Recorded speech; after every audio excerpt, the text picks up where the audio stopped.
भाभी क्यों बदल गई। कोयल शादी के बाद जिस घर में आती है वहाँ सास ससुर के सिवा 2 ननदें भी थी, लेकिन दोनों शादीशुदा। कोयल ने सोच लिया था कि वो इस घर को जीत कर रहेगी, लेकिन होता कुछ और है। यार ये कोयल कैसी लगी तुझे? ठीक ही है, बस माँ एडजस्ट कर ले इसके साथ। हम दोनों तो वैसे ही शादीशुदा हैं। चलना कल घर चलते हैं, देखते हैं क्या करती है वो सारा दिन घर पर। ठीक है दीदी, मैं कल आ जाऊंगी।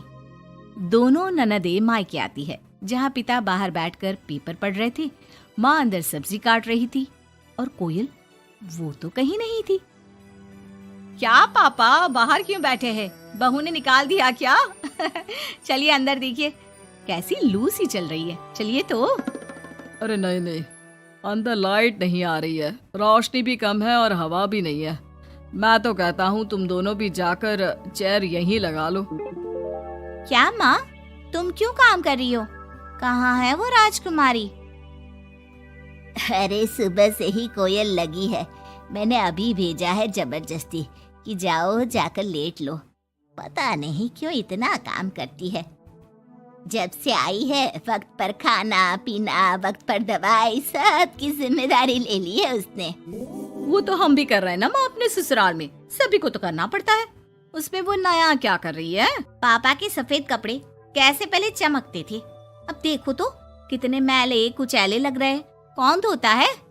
धोती तो बहू ही है, लेकिन क्या करे बेचारी, मशीन ही खराब पड़ी है। सबके कपड़े हाथ से धोना, उसके भी तो मुलायम छोटे छोटे हाथ हैं। हाँ, और हम लोगों के हाथों में तो चक्का लगाए ना। अरे बस भी करो माँ। दोनों बहनें माँ बाप को काफी भड़काने की कोशिश करती, लेकिन कोई फायदा नहीं होता। पर कहते हैं ना, बेटी तो बेटी होती है उन लोगों के जाने के बाद। क्या बात है माँ जी, कोई आया था क्या? हाँ, वो तेरी दोनों ननदें आई थी। अरे तुम मुझे उठाया क्यों नहीं माँ? मैं भी मिल लेती ना दोनों दीदियों से। अरे ना बेटा, तभी तो तू सोने गई थी। मैंने उन लोगों को खाना बनाकर खिला दिया, चिंता ना कर। कोयल को सास की बात अच्छी लगती है। वो अंदर जाने लगती है कि सास उसे टोक देती है। बेटा, वो तेरे ससुर जी के कपड़े काफी मैले कुचैले लगते हैं, थोड़ा ठीक से धोया कर। हाँ जी माँ जी। कोयल सास को कुछ नहीं कहती, लेकिन रात में जब पति आता है तो कोयल उससे कहती है, सुनिए, पापा के घर के पहनने वाले कपड़े काफी पुराने हो गए हैं।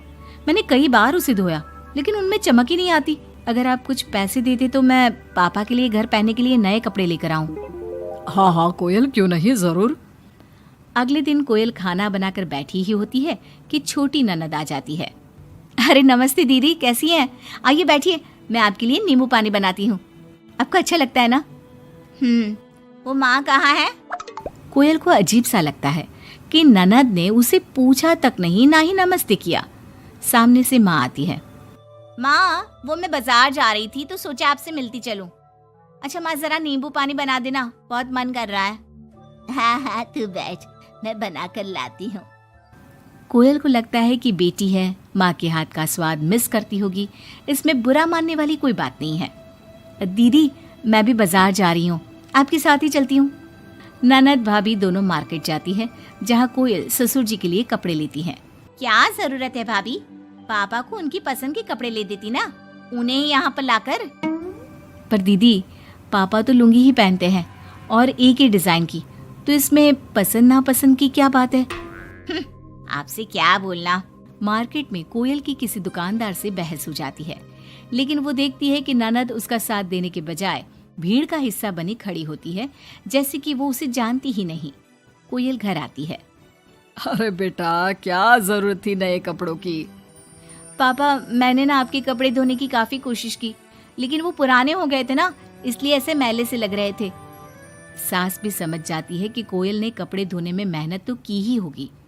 एक रोज फिर दोनों ननदें आती है। कोयल अब दोनों ननदों को मनाने के लिए कोई ना कोई तरकीब निकालती है।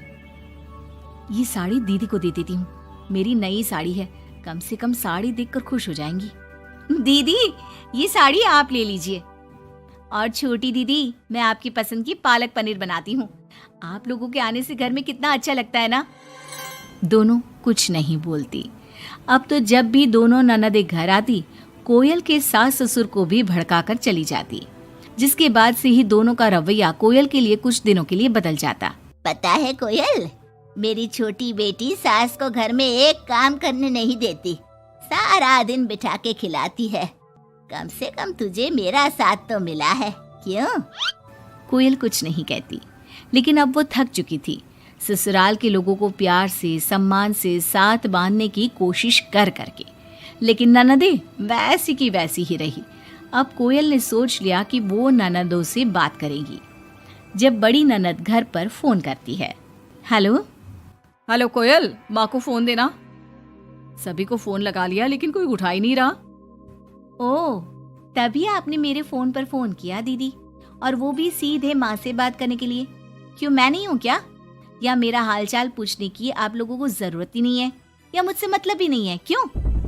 अरे नहीं नहीं, ऐसा नहीं है, वो वक्त ही नहीं मिलता ना घर के कामों को लेकर। दूसरी ननद से भी कोयल बात करती है, लेकिन वो भी वक्त और काम थकान का रोना रोने लगती है। कोयल को लगता है कि शायद उसकी ननदों से बात करके उसे सब सॉल्व कर लिया, लेकिन ऐसा होता नहीं है। ननदों का व्यवहार वैसा का वैसा ही रहता है। जिसके बाद कोयल भी कुछ ठान लेती है। एक रोज छोटी ननद घर आती है। कोयल भी उसे नमस्ते करके कमरे में चली जाती है। ना ही उसकी पसंद का खाना पूछती है और ना ही चाय। बड़ी ननद को भी कोयल फोन करना छोड़ देती है, और ना ही उन लोगों के स्टेटस चेक करती है, ना ही उन लोगों के आने पर हालचाल पूछती है। दोनों ननदों को कोयल का बदला रूप अच्छा तो नहीं लगता। क्या बात है कोयल भाभी, आपको हमारा यहाँ घर आना अच्छा नहीं लगता क्या? लेकिन हम भी क्या करें, मायका है, माँ बाप है, तो आएंगे तो सही ना।